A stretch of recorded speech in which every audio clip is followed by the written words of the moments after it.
নমস্কার বন্ধুরা, বাংলা বার্তায় আপনাদের স্বাগত।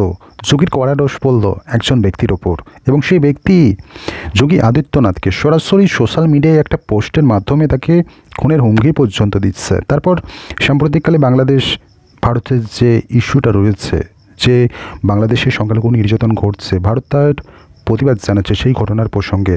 কার্যত সেই সমস্ত বিষয় নিয়েও এই যে ধৃত ব্যক্তি আতাউল, সে এমন কিছু পোস্ট করছে যেটাতে একটা সামাজিক যে সম্প্রীতি সেটা কার্যত নষ্ট হওয়ার একটা সম্ভাবনা রয়েছে।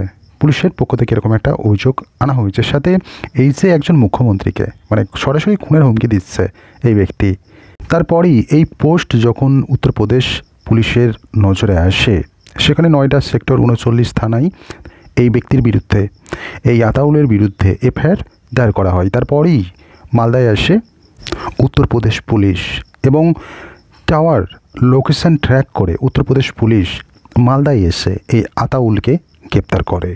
এবং উত্তরপ্রদেশ পুলিশ এই ধৃত ব্যক্তির কাছে, আতাউলের কাছ থেকে যে সমস্ত তথ্যগুলো বা যে সমস্ত জিনিসপত্র পেয়েছে, সেখানে তার মধ্যে রয়েছে একটি পিস্তল, তারপর ছুরি এবং বেশ কিছু আপত্তিকর ছবি রয়েছে, যেমনটা প্রশাসনের তরফে বলা হচ্ছে।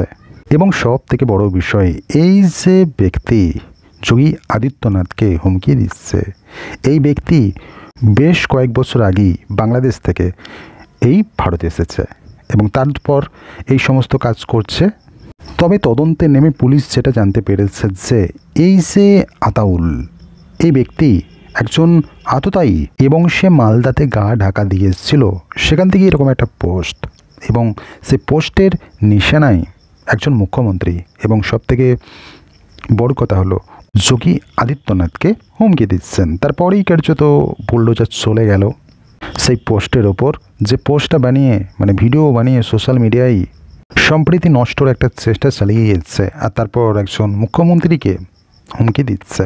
কার্যত এটা যোগী আদিত্যনাথ, এবং তাকে কোনো কিছু বলার আগে 10 বার ভাবতে হয়। এবং এমন একজন ব্যক্তি বলছে, এটা ভাববার বিষয়, কারণ এরাই এই সমস্ত কথাবার্তাগুলো বলে। যোগী আদিত্যনাথকে তারা হয়তো দেখতে পারে না, তাদের চোখের বালি, তবে সেটা হয়তো একটা সাধারণ কথার মাধ্যমেও তো বলা যায়।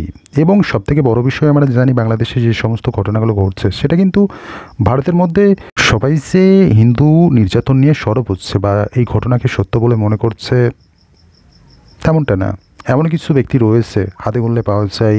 বাংলাদেশের বর্তমান সরকার থেকে শুরু করে যে সমস্ত মৌলবাদী দল রয়েছে বা রাজনৈতিক দল রয়েছে, তারা যে দাবিটা বারবার করছে বা যে অভিযোগটা করছে ভারতের বিরুদ্ধে, ভারত প্রোপাগ্যান্ডা করছে, বাংলাদেশের সংখ্যালঘুরা ভালো রয়েছে কিন্তু ভারত প্রোপাগ্যান্ডা করছে, সেই সুরের সুর কিন্তু ভারতবর্ষেও কিছু লোক আছে সেটা মেলাই।